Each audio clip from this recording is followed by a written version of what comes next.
Hi hello అందరూ ఎలా ఉన్నారు? Welcome back to our channel. ముందుగా మన ఛానల్ ఎవరైనా చూసినట్లయితే ప్లీజ్ సబ్స్క్రైబ్ చేసుకోండి. మనం ముందుగా పార్ట్ 1లో సీతారామ కళ్యాణంలో భాగమైన ఉడుపురాట వేయడం, అలాగే తాళిబొట్టు తేవడం వంటి కార్యక్రమాలని చూసుకున్నాం కదా. ఈ వీడియోలో కన్యాదానం, అలాగే సీతారామ కళ్యాణం, అలాగే తలంబ్రాలు వేయడం, బ్రహ్మముడులు, చదివింపులు అన్ని కార్యక్రమాలను ఈ వీడియోలో చూద్దాం. అంతేకాకుండా వాటి యొక్క తాత్పర్యం కూడా నేను చెప్పబోతున్నాను ఈ వీడియోలోని. ముందుగా అయితే అందరూ సీతారామ కళ్యాణం అయితే వీక్షించండి. ఇక్కడ రాముల వారి యొక్క పాదుకులను కడుగుతున్నారు, చూస్తున్నారు కదా. జీలకర్ర బెల్లం కూడా పెట్టిస్తున్నారు. తెర చూసారా, అడ్డుగా ఉంచారు. జీలకర్ర బెల్లం ఎందుకు పెట్టిస్తారు, దాని అర్థం ఏమిటంటే జీలకర్ర బెల్లం కలిపి నూరితే అది విడదీయడానికి వీలు లేకుండా కలిసిపోతుంది. అలాగే ఈ పెళ్లి బంధం కూడా భార్యాభర్తలను ఒకటిగా కలిపి ఉంచాలని సంకేతం. బెల్లం మధురం, జీలకర్ర క్షారం. జీవితం కేవలం తీనైందే కాదు, బాధలు అనే కారం కూడా కలిసి ఉంటుంది. సుఖదుఖాల మిశ్రమ స్వరూపం సంసారం అని దీనికి సంకేతం అన్నమాట. ఇక్కడ చూసుకుంటే కన్యాదానం చేస్తున్నారు దంపతులు ఇద్దరు కలిపి. కన్యాదానం ఎందుకు చేస్తారు, దాని వెనకాల ఉన్న కారణం ఏమిటంటే కన్యాదానం చేస్తే 1,000,000 యజ్ఞముల ఫలితం దక్కుతుంది.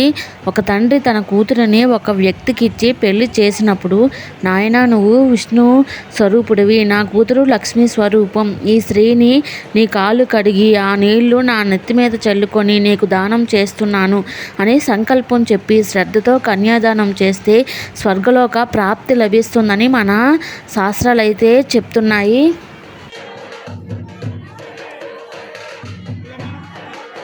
ఇక్కడ రాముల వారి యొక్క పాదుకులను కొబ్బరి నీళ్ళతో కడుగుతున్నారు. ఆ నీళ్లు అందరి మీద చల్లుతున్నారు.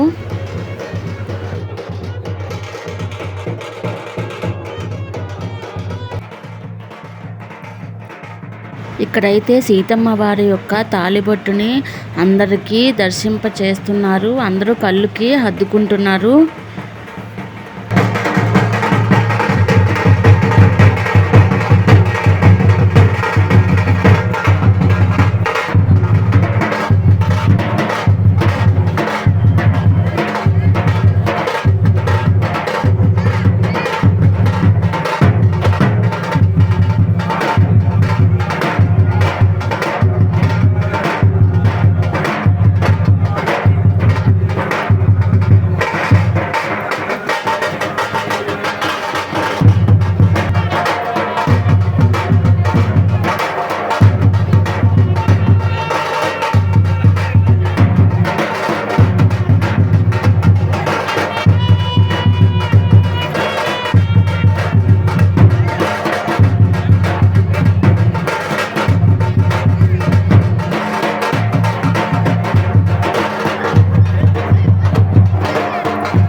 తలంబ్రాలు అసలు ఎందుకు పోస్తారు, దాని వెనకాల ఉన్న అర్థం ఏమిటంటే, తలంబ్రాలలో బ్రాలు అంటే బియ్యం, తలంబ్రాలు అంటే తల మీద వేసేటటువంటి తలంబ్రాలు అని అర్థం. బ్రాలు అంటే బియ్యమే కాకుండా తలపుల బ్రాలు, అంతటి ఒకరి ఆలోచనలు ఒకరు పంచుకునేటటువంటి చక్కని వాక్యం అని అర్థం. ఇక నుంచి నీ ఆలోచనలు నా బుర్రలో పెట్టు, నా ఆలోచనలు నీ బుర్రలో పెడతాను అని ఒకరికొకరు ఆలోచనలన్నీ పంచుకొని సరైన నిర్ణయం తీసుకుంటారని ఇది సంకేతంగా కూడా భావం అన్నమాట. సీతారాములు తలంబ్రాలు అయితే వేసేసుకున్నారు కదా. తరువాత ఇంకా కొంగుముడి అయితే పంతులు గారు ఇక్కడ కడుతున్నారు. కొంగుముడిని బ్రహ్మముడి అని కూడా అంటారు కదా. వధువు చీర కొంగు అంచుని వరుడు ఉత్తరీయాన్ని కలిపి ముడివేస్తారు. ఇక నుంచి ఇద్దరం కలిసిమెలిసి అన్ని కార్యక్రమాలను వహించాలని, ఇంటి యజమానురాలుగా అన్ని బాధ్యతలు స్వీకరించి నీ ఇంటిని నువ్వు సరిదిద్దుకోవడానికి రమ్మని వేదమంత్రాల ద్వారా వధువుని కోరుతాడు వరుడు. దీనినే బ్రహ్మగంధి కొంగును ముడివేయడం కూడా అంటారు. కొంగుముడిలో నాణెం, పువ్వులు, దర్భగడ్డి, పసుపు కొమ్ములు, అక్షింతలు, ఆకులు, వక్కలు అన్నీ వేస్తారు కదా. ఇందులో దర్భగడ్డి ఎప్పటికీ వాటిని ప్రేమకు నిదర్శనం, ఎప్పటికీ జీవలక్షణాన్ని కోల్పోదు కాబట్టి కాసిన నీళ్లు చిలకరిస్తే చాలు మళ్ళీ పచ్చగా మారుతుంది. ఇలా వివాహ బంధం కూడా ఎప్పుడూ పచ్చగా ఉండాలని, జీవితాంతం వారి మధ్య ప్రేమాభిమానాలు ఉండాలని తాత్పర్యం.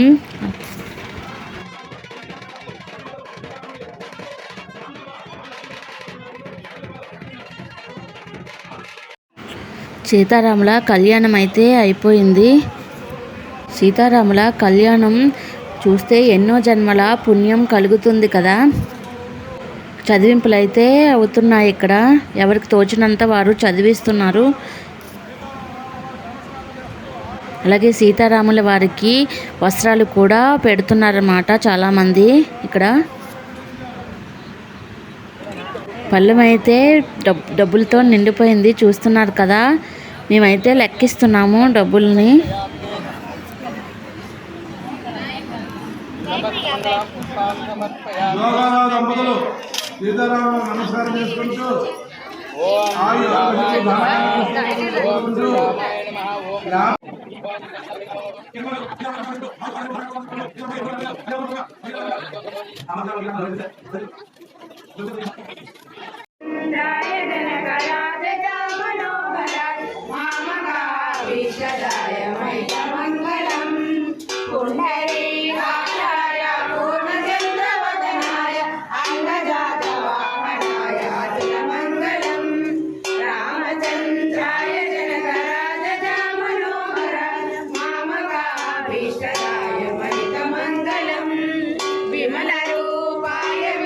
ఇంకా ఫైనల్గా సీతారాముల కళ్యాణం అయితే అయిపోయింది. హారతి ఇస్తున్నాం అన్నమాట, ఆడపిల్లలు అందరం కలిపి. చూస్తున్నారు కదా. ప్లీజ్ వీడియో కనుక నచ్చినట్లయితే సబ్స్క్రైబ్ చేసుకోవడం మర్చిపోవద్దు, లైక్ చేయండి. లైక్ చేయడం వల్ల ఏంటంటే ఈ వీడియో అనేది మరికొంతమందికి చేరే అవకాశం ఉంటుంది. Please like, subscribe. నవ్వుతూ ఉండండి, హ్యాపీగా ఉండండి. Thank you for watching.